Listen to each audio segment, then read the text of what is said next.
Hey, what's going on, everyone? It's Diego Abregu with the Abregu Real Estate Group and Keller Williams Realty. And today I want to make a video specifically addressing the recent rise in interest rates and how this affects you, and also what you can do to make sure that you put yourself in the best position possible, regardless of what the interest rates do.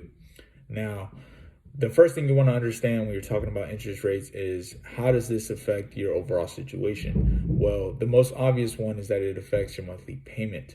The higher the interest rate, the higher the monthly payment. Now, not only is your monthly payment higher, the higher the interest rate, the more of that monthly payment that's directly directed towards your interest, opposed to the principal paying down the loan and helping you build equity, which is what you want as a homeowner and as a real estate investor.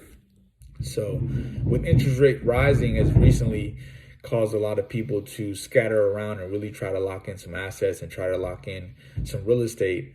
And we have seen definitely a pickup, and we are expecting interest rates to continue to rise, which is causing a lot more people to get back out in the market and try to buy a home before the interest rates get higher. Now, what can you do to make sure that you're in the best position possible once it's your time to buy? Is something I always preach, and I believe it's very important for this to be taught early on, not only in a household, but just yourself in general. You need to educate yourself on credit.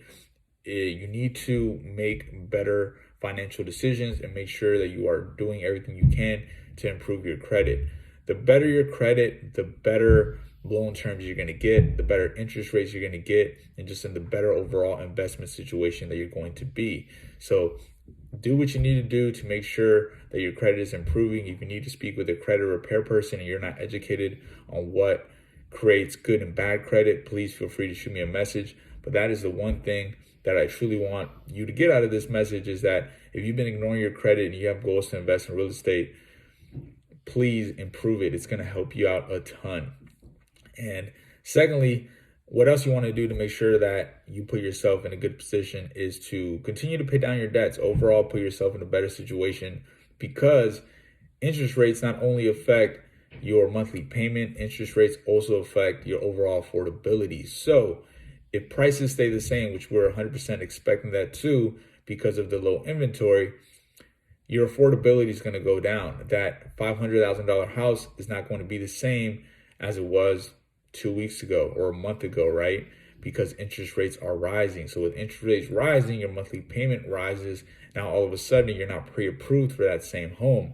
Now you have to start looking at 475 and under, just for an example, right? So paying down your debts, if you do carry some debts, especially credit card debts, car loans, student loan debts, I know it's hard to pay off completely, but all of these different debts, they're going to have a direct impact on your debt to income ratio, ultimately making you be pre-approved for less and qualify for less, right?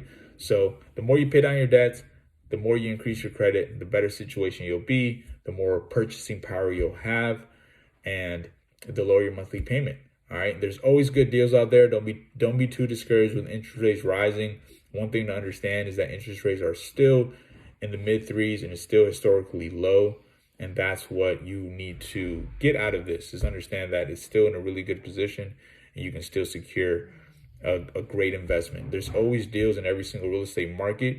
You just need to be educated to understand what's a good deal and what's a bad deal. And another thing to understand while we're talking about interest rates is locking in a fixed interest rate, right? An interest rate that's not going to rise. And then if you're locking in something under 4% with inflation at 7%, and rents continuing to rise, investing in real estate really sounds like a no-brainer right now, especially if you are in a good financial position where you can afford your monthly mortgage without any stress, really, right? So if you have any questions at all about the real estate market, please shoot me a message, shoot me or my brother Matthew Abregu a message, and we'll be happy to take care of you guys.